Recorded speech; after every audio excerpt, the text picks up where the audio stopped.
Hello, today I'll be reading the Imax Wikipedia page, so I hope you like and stick around and enjoy. Imax is a proprietary system of high-resolution cameras, film formats, film projectors, and theaters, originally known for having steep stadium seating and very large screens with a tall aspect ratio, about 1.43 to 1. Though many films shot using IMAX cameras are shown in a wider format.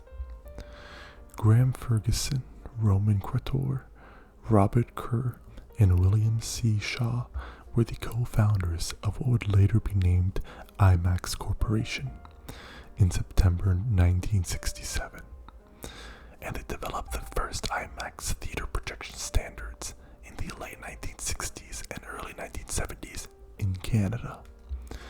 The largest IMAX format, Grand Theater, can show 1.43 to 1 content on a 1.43 to 1 screen that is large enough to take up almost all of the audience's vision for an immersive experience. The IMAX 15 to 70 film format uses very large screens of 18 by 24 meters, 59 by 79 feet for you Americans, and unlike most conventional film projectors, the film runs horizontally so that the image width can be greater than the width of the film stock. IMAX is often shown in theaters built specifically for IMAX to accommodate the taller aspect ratio. The dedicated buildings and projectors require high construction and maintenance costs, and many installations of this type limit themselves to a projection quality short documentaries. The IMAX SR and MPX systems were introduced in 1998 and in 2004 respectively to make IMAX available to existing theaters.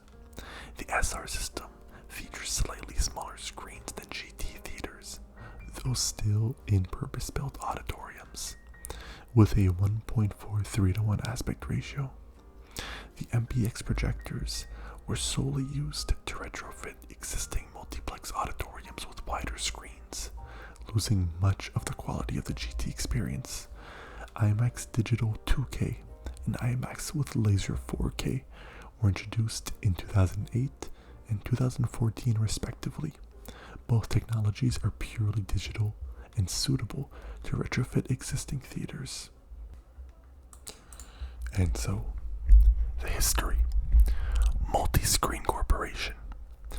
The single projector, single camera system they eventually settled upon was designed and built by Shaw, based upon a novel rolling loop film transport technology purchased from Peter Ronald Wright Jones, a machine shop worker from Brisbane, Australia. Film projectors do not continuously flow the film in front of the bulb, but instead stutter the film travel so that each frame can be illuminated in a momentarily paused still image. This requires a mechanical apparatus to buffer the jerky travel of the film strip.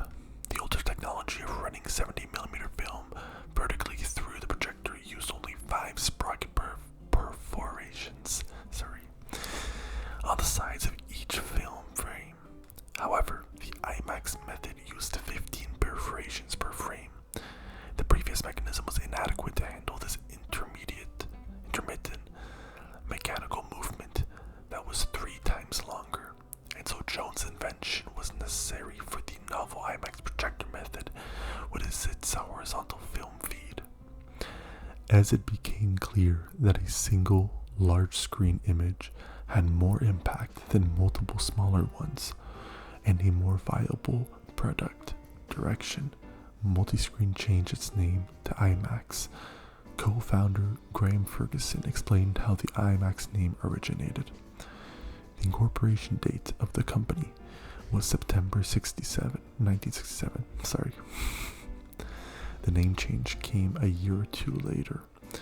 We first called the company Multiscreen Corporation because of that, in fact, was what people knew us as after about a year.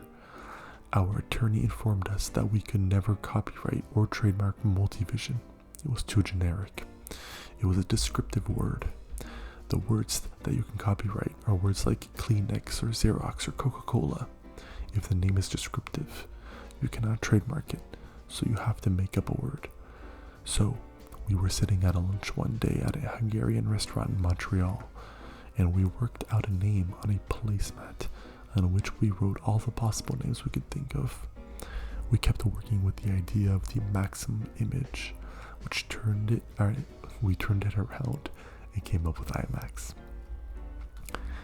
The name change was actually happened more than 2 years later because a key patent filed on January 16th, 1970 was assigned under the original name Multiscreen Corporation Limited. Imax Chief Administration Officer Mary Ruby was quoted as saying, "Although many people may think Imax is an acronym, it is in fact a made-up word." Imax Corporation. Tiger Child, the first Imax film, was demonstrated at Expo 70 in Osaka, Japan. The permanent Imax installation was built at the Cinesphere Theatre at Ontario Place in Toronto. It debuted in May 1971, showing the film North of the Superior. The installation remained in place during Ontario's Place hiatus of redevelopment. The Cinesphere was renovated while Ontario Place was closed and reopened on November 3rd, 2017 with IMAX 70mm and IMAX with a laser illumination. During Expo 74 in Spokane, Washington, an IMAX screen that measured 27 by 20 meters, 89 by 66 feet, was featured in the Environmental Theater of the U.S. Pavilion. The largest structure in the expo at the time, it was the largest movie screen in the world. It became the first IMAX theater to not be partnered with any other brand of movie theaters. About 5 million visitors viewed the short film Man Belongs to the Earth because the screen covered the viewer's total visual field when looking directly forward. Most felt a sensation of motion, and some even experienced motion sickness. The large pavilion screen was torn down after the exposition closed and was replaced by a nearby permanent IMAX theater, which opened in 1978 and was demolished in 2017. However, its screen size is less than half. Due to protests, the city of Spokane officials decided to work with the IMAX Corporation to demolish the 1978 theater under the condition they renovate the former U.S. Pavilion itself into IMAX's first permanent outdoor giant screen theater. The plan was to use material on the inside of the structure similar to that used when first constructed. However, it was expected to last only 5 years due to weather conditions destroying previous materials. In 2017, concept art was released in videos featured on Spokane's renovation site, and its budget revealed that seating was planned for more than 2,000. The first permanent IMAX dome installation, the Eugene Haykoff and Marilyn Jacob Haykoff Dome Theater at the Reuben H. Fleet Science Center, opened in San Diego's Balboa Park in 1973. It doubles as a planetarium theater. The first permanent IMAX 3D theater was built in Vancouver, British Columbia, for transitions at Expo 86 and was in use until September 30th, 2009. It was located at the tip of the Canada Place, a Vancouver landmark.